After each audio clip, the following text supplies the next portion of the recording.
Hey guys, so right now I'm going to be going over my final project for my Computers and Synthesizers and Music class. The project's done in Max 6. My goal for the project is to make some sort of a guitar multi-effect rack amplifier sort of thing using Max and some sort of external input. In this case I'm using a Boss ME70 multi-effects pedal purely as an amplifier for the signal of my guitar, which I have right here.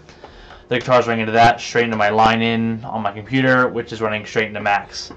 So I can open up the application that I made as the actual distribution of the project right now. Just gotta wait for it. Here we go. So this is the actual project. It's split into 5 major components. It has an input control right here, an overdrive gain section, a 3-band equalizer stage, a reverb stage, and the audio output stage. So what each of these do is pretty straightforward. The input control has an input gain knob, purely to control the signal, the volume of the sound coming in and out of that part of that block of the setup. If you use this drop-down menu here, you can pick where the audio is coming from. In this case, I have it set to the line in because that's where my guitar is plugged into. Once I have it all running, you can see on the slider there, it'll display the volume of the guitar input volume. The next stage is an overdrive gain stage. The 3 main knobs are the overdrive high, attack, and OD low. The overdrive high, knob is to control the overdrive on the high end of the sound. The attack sort of just changes the way it sounds, and the overdrive low knob is purely to control the low end of the overdrive. It also has an output knob to control the volume of what's going out of that stage, as well as a bypass if you want to completely bypass that stage altogether. It's worth noting that each of these stages, or at least the overdrive and reverb stage, are bypassed at the beginning, so you don't have any weird effects going in when you start up the whole application. The next stage is my 3-band EQ. It has a low, mid, and high segment. As you see here, I've got the reset button, which I can show you in a second. Each band of the EQ is controlled independently. You can control the frequency, which is where along the band it's controlling, and then the gain is to control how the frequencies are increased or decreased, as you can see here. Going back to the frequency one, you can see it moves it left and right along the graph. The mids, same thing, frequency, location, and gain. Bump up the gain just so you can see this real quick. The mids has a special third knob, which is the width of the peak. If you move this knob up and down, you can see it makes the peak wider or narrower, obviously changing the way it all sounds.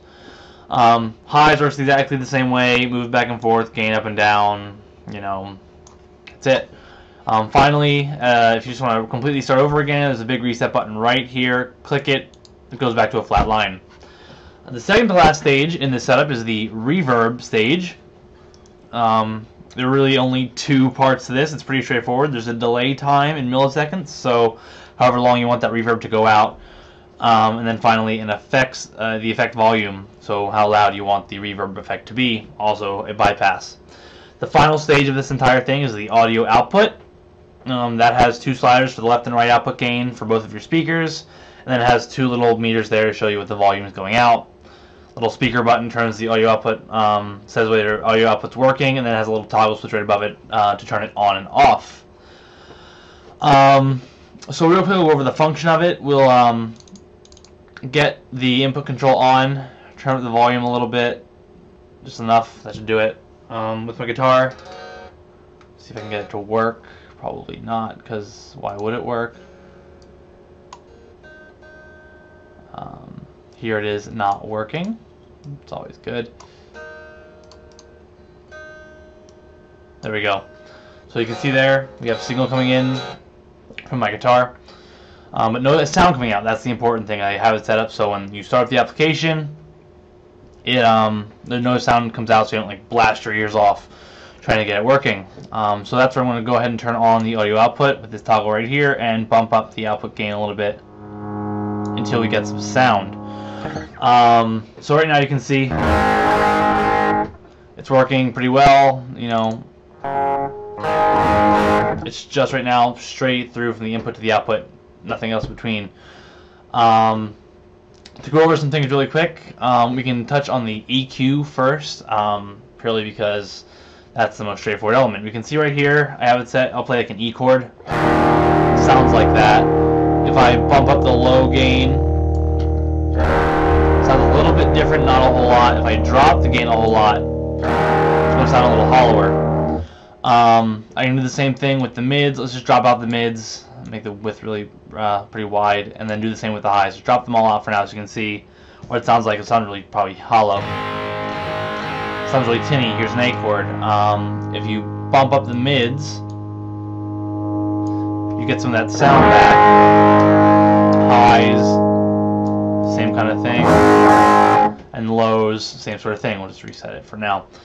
For the overdrive / gain segment of this entire rack, we can see how this works. We'll turn off the bypass. Right now everything's turned all the way down. I'm going to bump up the gain a little bit on the low. You can see right now it got a lot louder. We can control the volume a little bit so we don't, again, blast our ears off doing it. So right now I have the attack all the way down. I'll double check that because sometimes it's a little funny. There we go. Attack's all the way down. OD lows up a little bit, OD highs up a little bit, just to get the idea of what the sound is. Can't really hear it, volume's too low. Bump up the volume a little more. You can see here there's not a whole lot of sound because the attack's not on the way. Bump the attack a little bit, maybe about 10 o'clock. That's really kind of muddy sort of sound coming from the guitar. If I bump that attack up to maybe, let's say, like 2 o'clock, and get a little noise from my speakers now, just because it's a lot of gain coming through here. The sound is a lot fuller, not so kind of muddy. That's that. I'm going to bump the audio down a little bit, and then finally can bump up all the way, a little more gain on both. Output down a little bit so I don't blow my ears off, and then I can play an A chord again. Same three. There's 3 chords: a A chord, a D chord, and an A and an E chord. As you can hear, that added a lot of overdrive to the sound. For now, I'm just going to turn that back off again, and we can discuss the reverb segment. So the reverb segment was actually the segment of this I had the most trouble with. I'll explain a little bit later, but I got it working, so that's what really matters, I guess, in the end.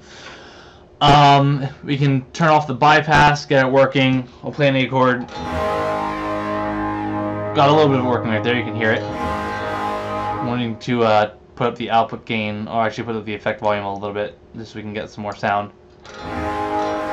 Nothing really, maybe a little more output volume. Sounds a lot better. Now I can actually hear it. So I'm going to put the delay up to maybe about 1,000 milliseconds, just to get 1 second of delay in. So if I play a couple strings here, if I go like,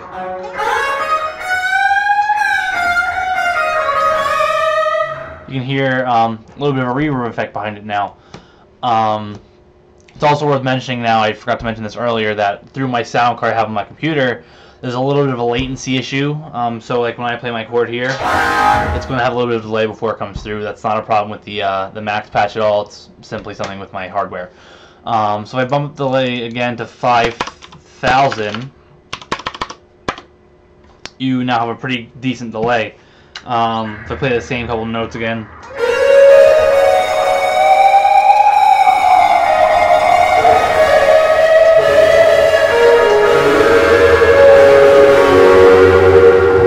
have a pretty substantial reverb on that with a pretty good amount of sustain.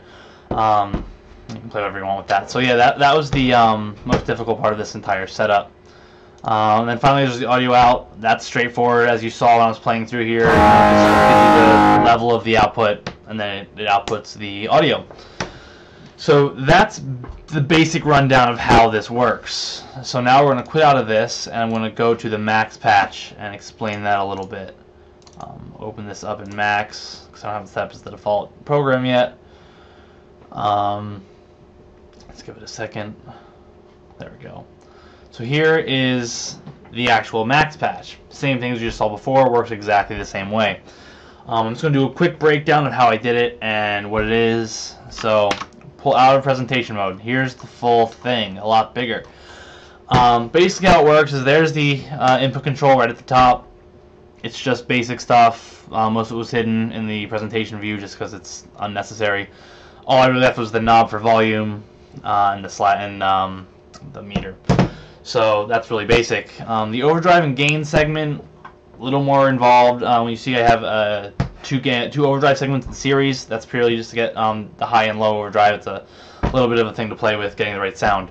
I should probably mention also, most of what I did here, I went online and I tried to find tutorials or kind of walkthroughs of how other people did things like this, and base most of my segments off of that.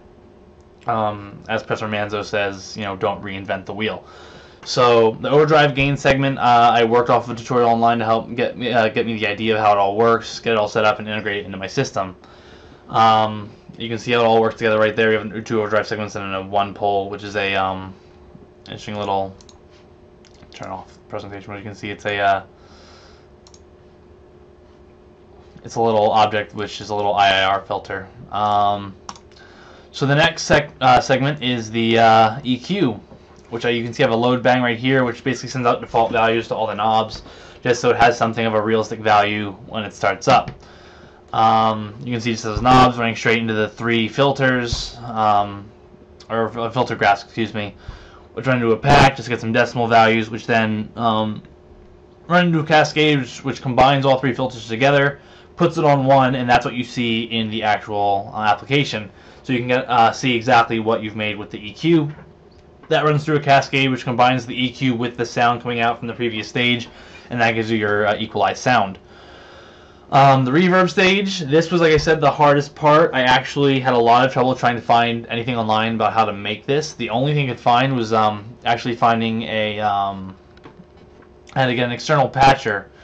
Right here I had to use this little element called a NWG verb, which is something a third-party external somebody made to kind of get a natural reverb sound. It has its own inputs and outputs. The only other thing I did that I did find a tutorial for was to make this little segment right here, this little pan 2 segment. Basically, as you see here, it just outlines the way the sound's processed. Again, that runs right to an output. And then finally, we have the output audio stage right at the bottom. Just the sliders and the levels. Really nothing to it. You see the load bang to have it set, turn off. In the end, that's really it. It's a pretty simple thing overall, but really, really, really useful. This is the kind of thing that I use all the time with my actual hardware that I have with me right now. It's just a different way of thinking about it, I think. There's a lot of potential in this to use, say, an amplifier on the computer, record on the computer, and even add more effects to it later on. Although, on top of that, I can explain about how this project really went for me.